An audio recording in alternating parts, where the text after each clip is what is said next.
नमस्कार मित्रों, welcome to my channel ज्ञान एक खोज। हम 12 जो सीरीज़ होता है मेष से लेकर मीन तक, उसमें सभी ग्रहों के फल का प्रभाव जानने का कोशिश कर रहे हैं। उसी सीरीज़ में चलिए आज हम चलते हैं सूर्य का सिंह लगन में या फिर सिंह राशि के 12 भावों में क्या फल होता है। उसके पहले जानते हैं सिंह राशि यानी लियो किस प्रकार के लोग होते हैं। ये इनकी प्रकृति पुरुष जाति की होती है। यह पूर्व दिशा की ओर दिखाता है। यह राशि क्षत्रिय कर्म एवं गुस्सैल स्वभाव होता है। इनमें आग के समान उष्णता अर्थात तेज, निर्लज एवं असहनीय विचारधारा होती है। ये लोग समाज को दिशा दिखाने वाले, समाज का नेतृत्व करने वाले लोग होते हैं, लेकिन अहंकारी, हिम्मती और मित्रप्रिय भी होते हैं। अहंकार की भावना इनमें, अहम की भावना इनमें जल्दी आ जाती है। इसी चीज़ को नियंत्रित करना इनका सर्वप्रथम कर्तव्य होता है, क्योंकि जो लग्न होता है वही जीवन पर्यंत आपको उसी हिसाब से ढालना पड़ता है, उसी में व्यक्ति उलझा रहता है। क्योंकि इसके स्वामी सूर्य हैं, इसके असर से व्यक्ति का शरीर बड़ा बलवान होता है। वह सुंदर, गौरवर्ण, रजोगुणी, योद्धा, अधिक चालाक, पराक्रमी, क्रोधी, अहंकारी, क्षत्रिय धर्म निभाने वाला, हठी, संगीत प्रिय, अस्त्र शस्त्र में निपुण, तीव्र बुद्धि, मांसाहारी तथा मदिरापान भी कभी कभी करता है, अगर सूर्य यहाँ पर पीड़ित हो जाएं तो। यहाँ पर मैंने आपको बताया क्षत्रिय गुण। तो एक बात आप जानिए कि जो ब्राह्मण, क्षत्रिय, वैश्य, शूद्र, ये जो आज समाज में देखते हैं आप, वो पहले इस तरीके से नहीं बांटा जाता था, जन्म के आधार पर नहीं होता था। ये क्या गुण मिलता था, जैसे कि आप देखेंगे महाभारत के संजय को, तो वो सूत पुत्र थे, मतलब जन्म से वह शूद्र थे, लेकिन वेद व्यास ने उन्हें ब्राह्मण होने का दीक्षा दिया था। उसके बाद वह ब्राह्मण बन गए थे। मतलब कि ज्ञान के आधार पर कार्य होता था, कार्य बढ़ता था। आज कुछ ज़्यादा ही ये रिजिड फॉर्म बन गया है। इस तरीके की रिजिडिटी नहीं हुआ करती थी, फ्लूइड हुआ करता था। मतलब जो जैसा कर्म करेगा, अगर ज्ञान बांट रहा है, पढ़ा रहा है, तो वो ब्राह्मण। जो देश की रक्षा कर रहा है, समाज की रक्षा कर रहा है, तो क्षत्रिय। जो बिजनेस कर रहा है वो वैश्य, और जो सेवा भाव कर रहा है, सेवा कर रहा है, वो शूद्र श्रेणी में आते थे। तो आज की स्थिति नहीं थी। चलिए हम टॉपिक पर पुनः वापस आते हैं और सूर्य के बारे में जानते हैं। सिंह लगन के 12 भावों में सूर्य का प्रभाव जानने का कोशिश करते हैं। सिंह लगन वाले कभी कभी ईगो पर कुछ ज़्यादा ले लेते हैं, इसीलिए किसी की दी हुई मदद स्वीकार ये जल्दी नहीं करते हैं। अपने बाहुबल से जीना इन्हें अच्छा लगता है। हालांकि पेट से संबंधित कुछ समस्याएं इन्हें हमेशा परेशान करते रहती हैं। आइए, अगर प्रथम भाव में ही बैठ जाए, लगन में ही सूर्य बैठ जाए, तो क्या फल होगा। लगन में सूर्य अगर बैठ जाए तो यह काल पुरुष की 5वीं राशि है। मतलब कि सूक्ष्म बुद्धि का राशि है, संतान की राशि है, ज्ञान की राशि है, प्रेम की राशि है। यह अगर लग्न में बैठ जाए और यहीं पर सूर्य भी बैठ जाए, तो व्यक्ति का शरीर बलिष्ठ और दिमाग बहुत तीव्र मिलता है। वह हर समय खुश रहता है। लंबा शरीर होने के साथ साथ खूबसूरती भी अच्छी होती है। लंबा कदकाठी होता है, शरीर छरहरा होता है। ऐसे व्यक्ति को कारोबार में कुछ दिक्कतें उठानी पड़ती हैं। इसके अलावा उसे स्त्री सुख बहुत ज़्यादा प्राप्त नहीं हो पाता, क्योंकि यह सप्तम दृष्टि से यह जब कुंभ को देखेगा तो वहाँ पर भी इसकी शत्रु राशि बैठी हुई है। तो इसे अपने दाम्पत्य जीवन में, जाहिर सी बात है कि सूर्य से संबंधित जहाँ भी चीज़ें आती हैं वहाँ दाम्पत्य जनता है। क्योंकि जो सूर्य महाराज की अगर जीवन दशा आप देखेंगे सूर्य ग्रह की, तो देवता में इन्हीं का जो दाम्पत्य जीवन है वो खराब रहा है। क्योंकि इनमें तेज है, अग्नि है, और जहाँ तेज और गुस्सा अग्नि ज़्यादा रहेगा वहाँ दाम्पत्य जीवन, वहाँ प्रेम का वास ज़्यादा नहीं हो सकता है। लेकिन देखिए, कुंडली में अगर आप कोई भी ग्रह को देख रहे हैं तो उसकी किसी भी ग्रह का 100% खराब फल नहीं होता है और 100% अच्छा फल नहीं होता है। अगर सूर्य लगन में बैठ गए तो आपके तेज को बढ़ा देंगे, आपके पराक्रम को बढ़ा देंगे, आपका नाम सम्मान मिलेगा। आप घुमक्कड़ प्रवृत्ति के हो जाएंगे, यहाँ वहाँ घूमना पसंद करेंगे, घर में टिकना पसंद नहीं करेंगे। लेकिन दूसरा चीज़ है कि आपका दाम्पत्य जीवन खराब कर देगा, आपका शरीर कृशकाय हो सकता है। तो ये सारी फलें मिलती हैं। अगर सूर्य दूसरे भाव में चले गए, तो अगर लगन का स्वामी दूसरे भाव में चला जाए, लगन का स्वामी जो होता है वो मुख्य ग्रह माना जाता है कुंडली में। अगर लगन का स्वामी जहाँ भी जाता है उसकी पुष्टि करता है, उसको बढ़ाता है। तो धन भाव में चले गए तो आपकी संतान, आपकी मतलब पैतृक संपत्ति जो है संबंधित, उससे चीज़ें आपको सफलता मिलेंगी। परिवार संबंधित समस्याएं नहीं रहेंगी। परिवार के मुखिया हो सकते हैं आप। परिवार को एकजुट रखने के लिए काफ़ी मेहनत करना पड़ेगा आपको।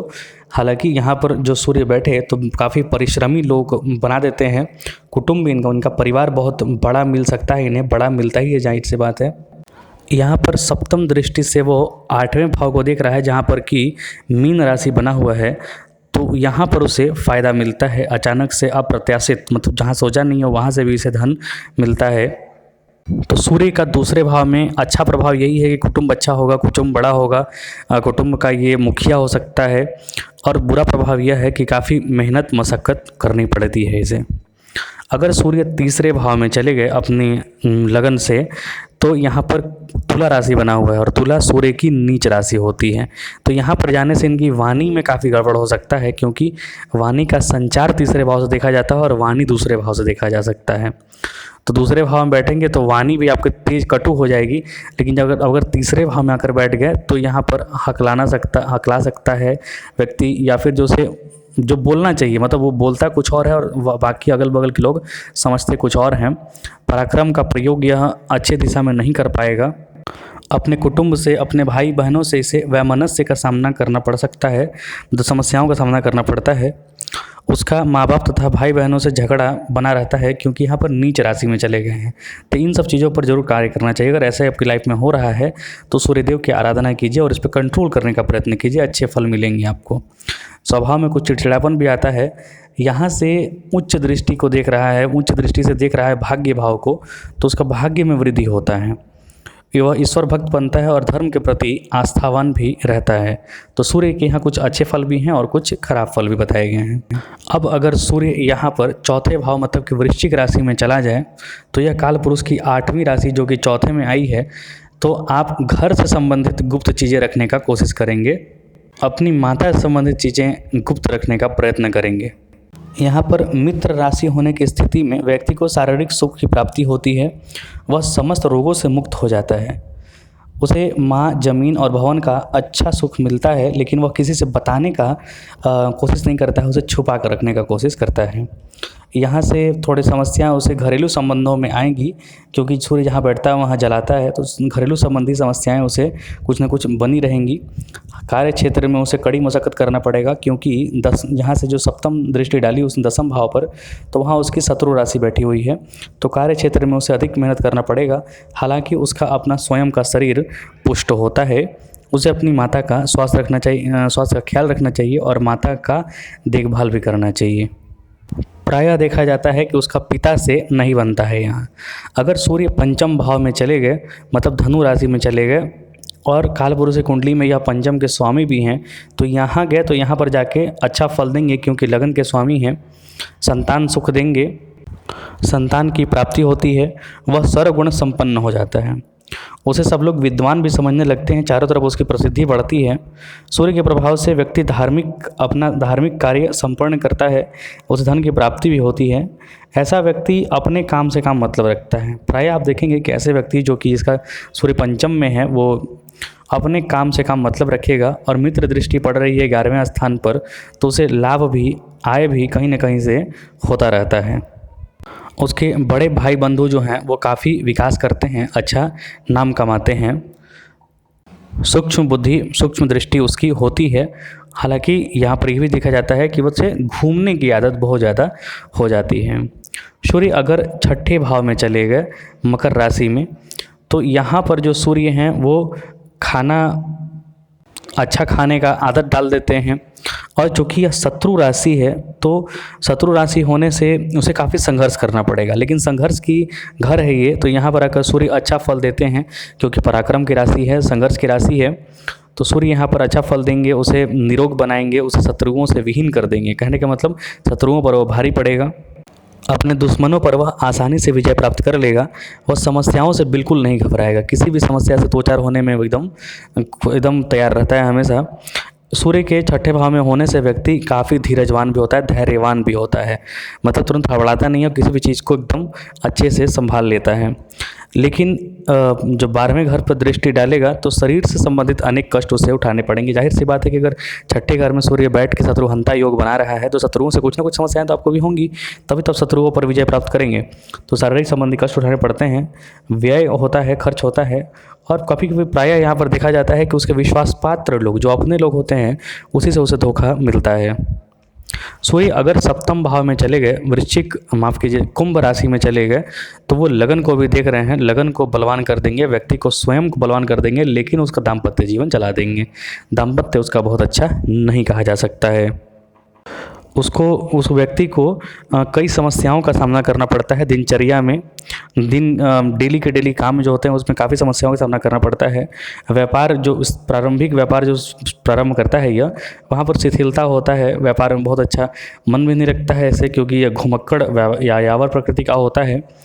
भार्या से झगड़ा कर जड़ता रहता है, भार्या मतलब कि पत्नी होता है। लेकिन कुछ समय स्थिति बाद स्थिति धीरे धीरे सामान्य होने लगती है। मतलब जो सूर्य हैं वो वृद्ध ग्रह भी माने जाते हैं। मतलब प्रारंभिक जीवन में संघर्ष देते हैं, फिर बाद में उत्तरार्ध जीवन में धीरे धीरे सफलता देते हैं, नाम देते हैं, यश देते हैं। तो इसे प्रारंभिक जीवन कठिनाइयों से भरा कहा जा सकता है। यहाँ पर दाम्पत्य जीवन में थोड़ी समस्याएं, व्यापारिक जीवन में थोड़ी समस्याएं, लेकिन अगर आप टिक गए कहीं पर, टिकना है, भगवान की शरण में जाना है, आपको यहाँ पर फल अच्छे मिलेंगे। सूर्य अगर 8वें घर में चले गए तो यह मित्र राशि में गए हैं। यहाँ सूर्य के जाने से व्यक्ति को पिता या पैतृक संपत्ति का अच्छा लाभ मिलता है। अचानक से उसे कोई कहीं से पैतृक संपत्ति प्राप्त होकर उसे चमत्कृत कर देता है।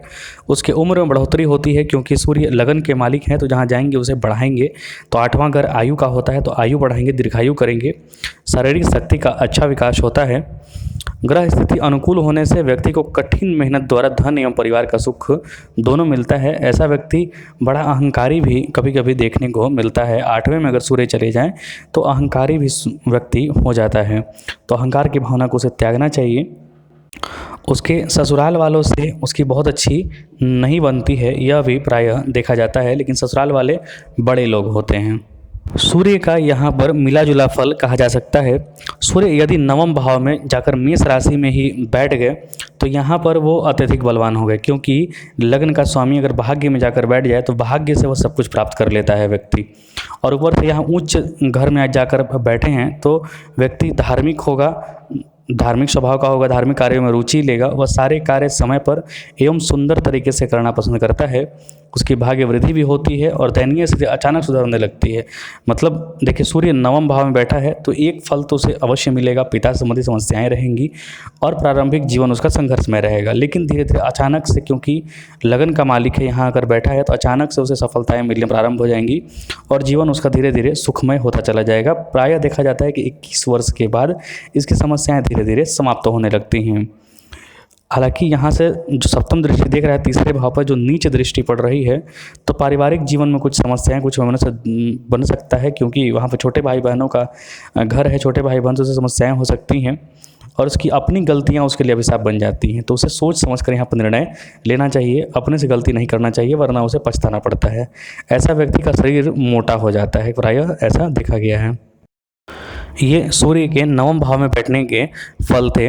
अब चर्चा करते हैं सूर्य के 10वें भाव में। 10वें भाव में मतलब कि वृष राशि में सूर्य जाकर बैठे हैं और लगन से वो 10वें में चले गए। 10वें में सूर्य मजबूत भी माने जाते हैं, क्योंकि ये शत्रु राशि में जाकर बैठे हैं, फिर भी लगन के मालिक हैं, लगन के ऑनर हैं, तो व्यवसाय में, नौकरी में अच्छी तरक्की करता है, अच्छे पद पर प्रमोशन के भी अवसर मिलते हैं उसे।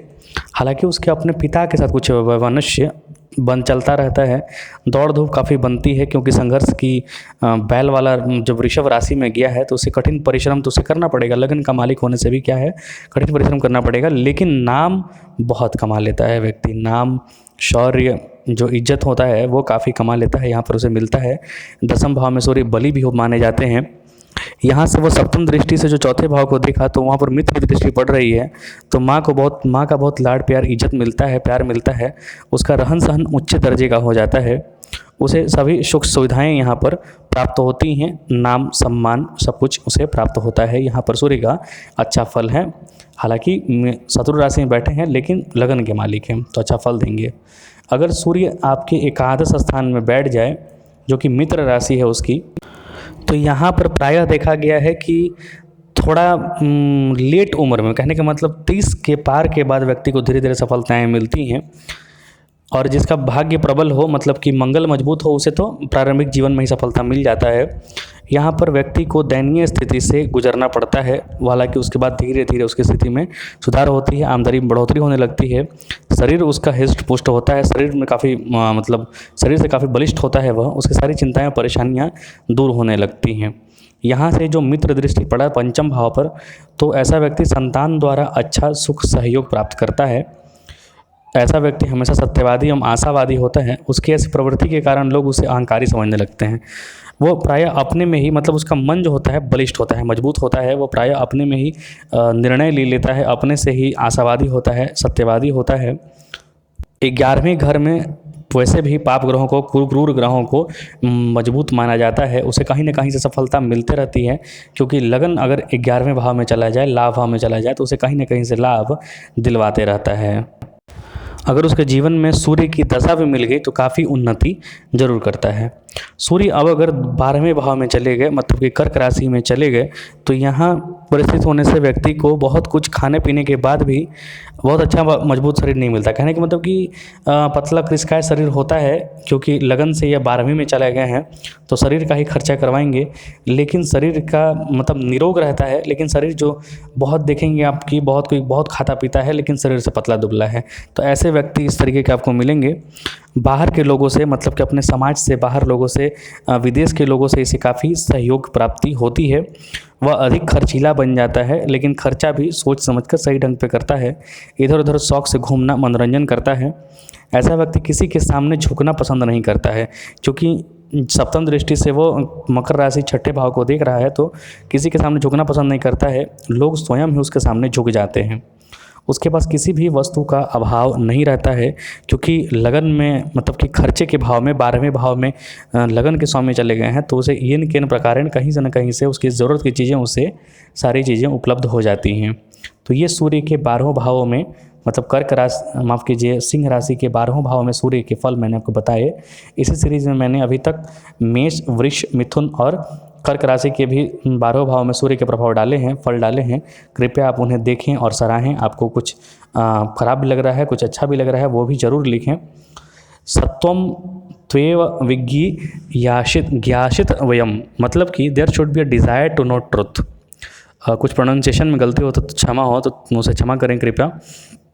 कहने का मतलब है कि व्यक्ति को हमेशा एक अंदर एक उत्कंठा होनी चाहिए, एक जिज्ञासा प्रवृत्ति होनी चाहिए सत्य जानने की। किसी भी चीज़ को सत्य जानिए। जैसे बहुत सारे लोग कहते हैं कि पृथ्वी चपटी है, तो नहीं, चपटी नहीं है, पृथ्वी गोल है। ये आप समझिए, ये आप जानिए, ये आप अरबिया संस्कृति पे मत अटके रहिए। उसी प्रकार कोई प्रकार का सत्य हो, किसी भी चीज़ को आंख मूंद के नहीं मानना चाहिए। सत्य की खोज में लगे रहिए, ज्ञान की खोज में रहने लगिए। इसीलिए मैंने चैनल का नाम भी रखा है ज्ञान एक खोज। ज्ञान एक खोज है, खोजते रहिए, जीवन में कुछ ना कुछ प्राप्त जरूर होगा। जय हिंद, जय भारत।